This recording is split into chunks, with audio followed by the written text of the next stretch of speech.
Which do you prefer, tea or coffee? I'm definitely more of a coffee drinker. Every morning I get to my coffee fix or else I'll zone out a lot at work. I do drink tea occasionally though, usually when I eat out.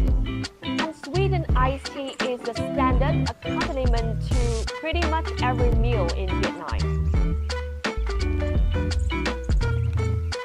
Which do you prepare for your guests at home, tea or coffee? Most of the time it's tea. In Vietnam and a few Asian countries, it is popular for the host to offer tea to the guests. Usually, I just boil some water and pour it over a tea bag or two. For special guests, though, I tend to get all fancy and bring out the porcelain tea, get the tray, actually tea leaves instead of the tea bag, you know, the whole 9 yards.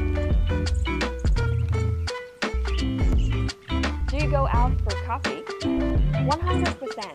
Vietnamese drip coffee is pretty easy to make at home, but freshly ground and freshly roasted beans, I mean, come on.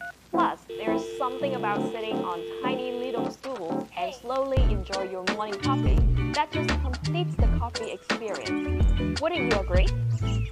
And for espresso and espresso drinks, obviously, you need to go to a coffee shop where you have an actual machine to make them.